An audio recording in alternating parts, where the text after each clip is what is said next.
There are people who fill every pause with laughter, not because something is funny, but because silence feels heavier than sound. Their laughter often arrives too early, too loud, too often. It dances awkwardly in moments that deserve quiet. And yet, behind that brightness, there is a strange kind of ache, a fear of what silence might reveal. For some, stillness feels unsafe. Silence opens doors they've learned to keep locked. In that empty space, memories echo, thoughts return, and the truth of one's own loneliness grows louder. So they laugh. They laugh until their voice becomes armor, until noise becomes comfort, until the silence, their oldest mirror, is finally drowned. This is the psychology of those who laugh not out of joy, but out of quiet, invisible fear. There is always one person who carries the sound of laughter like a lantern, bright, warm, impossible to ignore. They walk into a room, and suddenly, the air feels lighter. Jokes find them easily, and people gather near, drawn by the illusion of ease. But beneath that glowing surface, something quiet trembles. Because not all laughter is born from joy. Some are born from need. For many, humor becomes a language of safety, a way to belong before anyone has the chance to reject them. The laughter arrives first, like an offering. See? I'm harmless. I'm having fun. You can like me. It builds bridges instantly, but fragile ones, bridges that collapse when the laughter stops. In these moments, laughter isn't a sound. It's a shield. Each chuckle conceals a flicker of anxiety. Each joke, a small negotiation for acceptance. And though it looks like confidence, it sits often something else. A subtle defense against silence. Because silence is the space where truth starts to speak. In silence, the mask slips, the room grows intimate, and the self, unfiltered, unamused, waits to be seen. For some, that moment is unbearable. They spent years curating a version of themselves that others find easy to love. The funny one, the light one, the constant entertainer.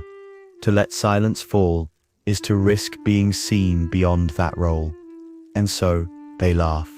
Even when the joke isn't set funny. Even when their chest feels hollow afterward.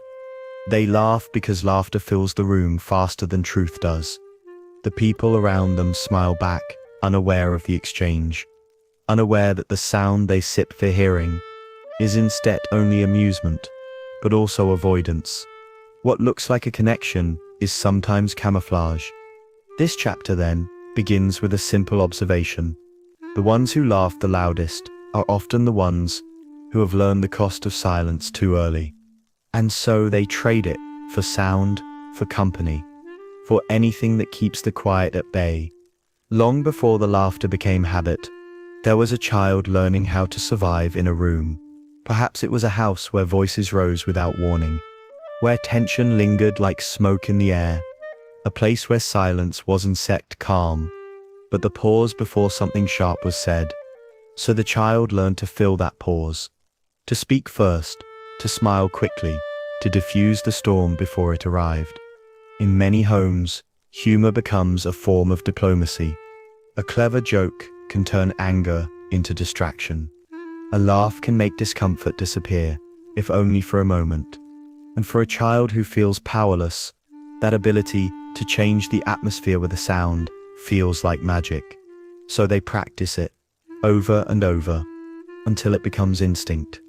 They grow up mastering the art of softening others, learning to predict moods, to read micro-expressions before words even form.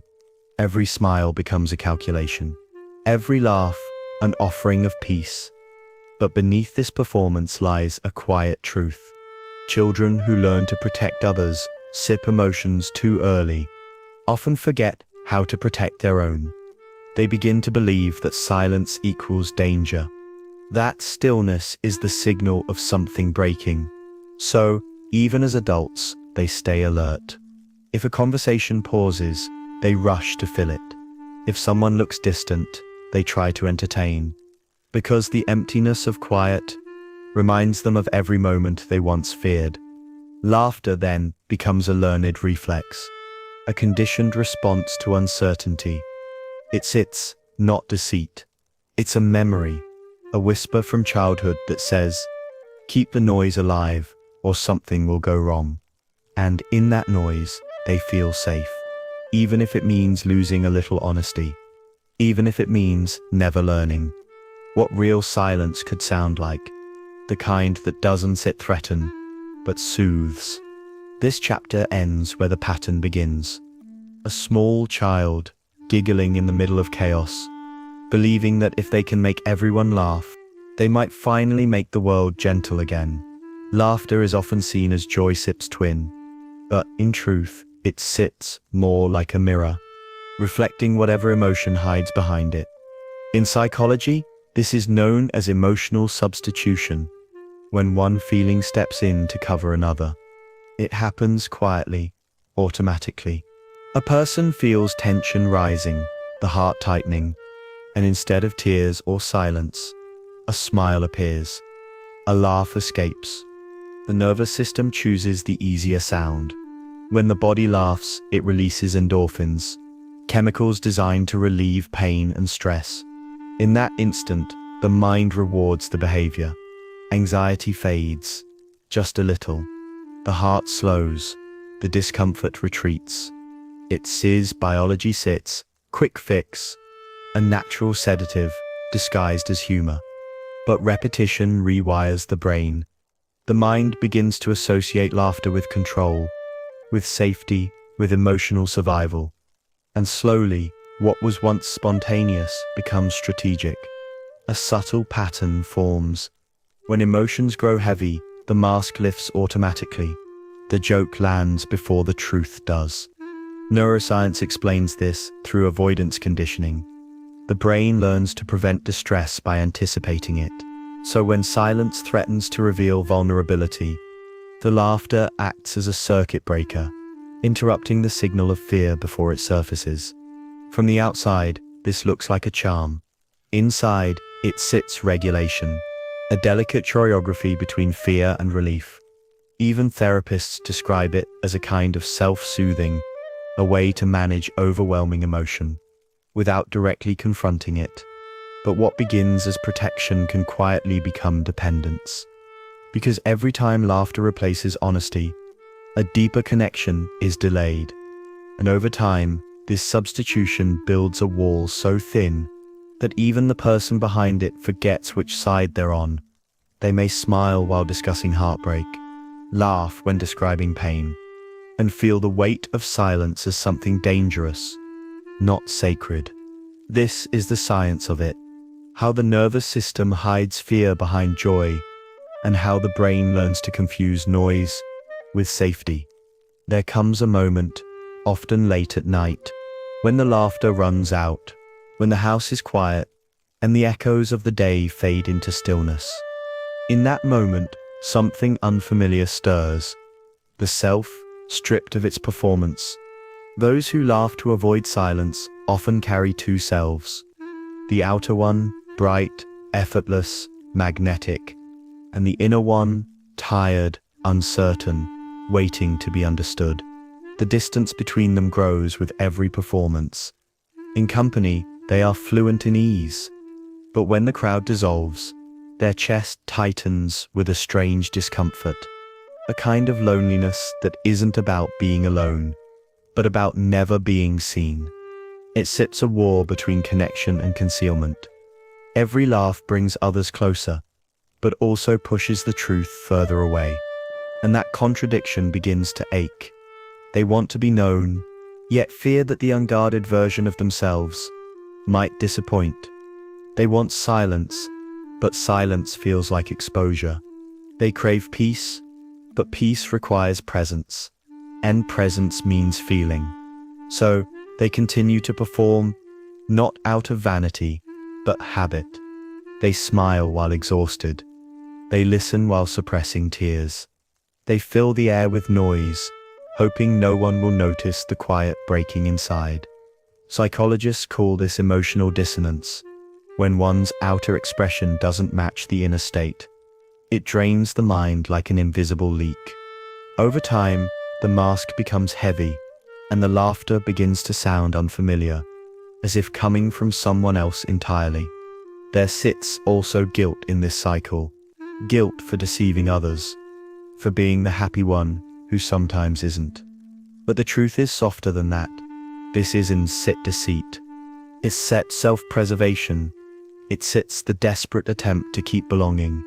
In a world that rarely holds space for quiet sadness, the war within them is not loud.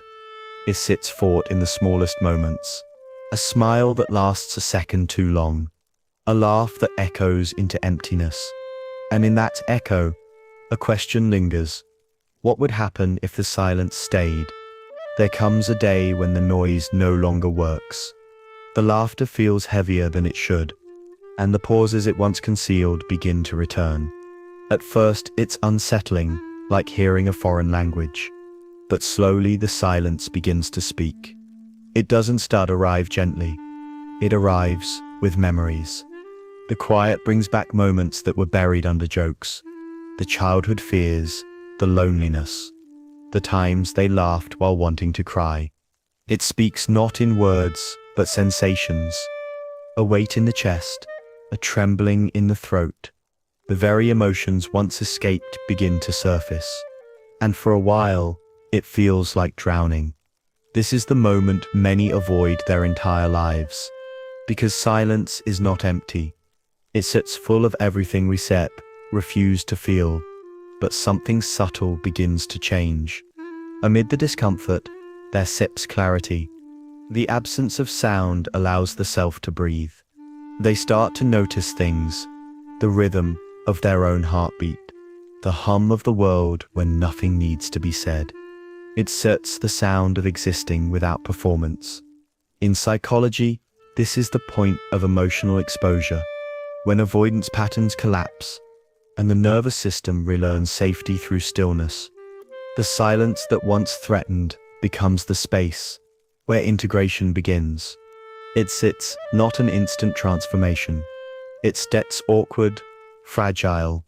The first few moments of real quiet feel unbearable, but soon silence becomes less like absence and more like truth. A mirror that doesn't sit demand, doesn't sit judge, just reflects. Sometimes they cry. Sometimes they sit with the ache and realize it isn't sit as monstrous as they imagined. That pain, when given room to exist, loses its sharpness. And laughter, when no longer forced, returns softer, genuine, whole. This is when silence finally speaks. Not to accuse or remind, but to invite. It whispers that there was never anything wrong with being quiet, only fear in facing what the quiet reveals. Healing does not begin with grand gestures. It begins with a pause, a single breath that isn't set followed by a joke, a moment of quiet that isn't sit instantly filled. For those who have lived their lives performing ease, stillness feels almost unnatural at first. The silence stretches, and the instinct to speak rises like a reflex. But this time, they do something different. They let the silence stay. In that fragile space, a new kind of listening begins. Not to others, but to the quiet voice beneath their laughter. The one that says, "I sit tired." The one that never got to finish its sentence. This is the work of relearning presence. To sit without needing to entertain. To feel the weight of one's own thoughts, without rushing to outshine them with sound. Psychologically, this is the process of tolerance building. The nervous system, once wired for avoidance, begins to expand its capacity for stillness. Each quiet moment becomes proof that silence isn't set danger. Its safety was rediscovered. Some describe it as learning to breathe again, but this time, without the mask, without performance, without needing to make comfort for others first. They start noticing the subtleties they once drowned out, the soft rhythm of their breath, the hum of distant life, the way peace doesn't announce itself, but quietly arrives when invited. And slowly, laughter changes too. It becomes lighter, not as armor, but as expression. It no longer hides the pain, it coexists with it. Because true laughter isn't the absence of sorrow. It sits, the acceptance of it. Healing, in this sense, isn't about silence replacing sound. It sits about balance, knowing when to speak, when to smile, and when to let the world exhale around you. There's beauty in realizing that quiet isn't emptiness. It's a space large enough to hold both your pain and your peace, without the need to disguise either. And in that space, for the first time, you breathe without sound, and it feels like freedom. There comes a quiet day when laughter returns, not as a reflex, not as defense, but as something pure and simple. It slips out softly, like a melody remembered from childhood. This is what peace sounds like. Not the silence of emptiness, but the stillness of presence. The kind that hums gently through a room when nothing needs to be proven anymore. Those who once feared silence begin to see it differently now. They realize it was never the silence that hurt them. It was what they carried into it. The echoes of their past, the memories of chaos, the belief that quiet meant danger. But when those echoes fade, silence becomes music, a rhythm that connects rather than isolates. In the calm, they discover that laughter and silence are not opposites, but partners. Sound gives shape to joy. Silence gives it depth. Without one, the other loses meaning. The mind, once addicted to noise, learns the grace of pause. Moments of quiet between sentences, between breaths, between two people simply existing together. These are the spaces where real intimacy lives. Not in the words spoken, but in the peace shared. There sits also a subtle gratitude that grows here, for the laughter that once protected them, for the silence that finally healed them, and for the long journey between the two. It sits the realization that the purpose of noise was never to be destroyed, but understood. That laughter, even when misplaced, was never false. It was simply love in disguise, trying to make the world bearable. Now that same laughter feels different. It starts quieter, but truer. It belongs not to performance, but to presence. And in this final calm, they no longer fear silence, they welcome it. Because silence, once an enemy, has become a home. And within that home, laughter finally sounds like what it always wanted to be. Not a shield, not a signal, but a song, the music of stillness itself.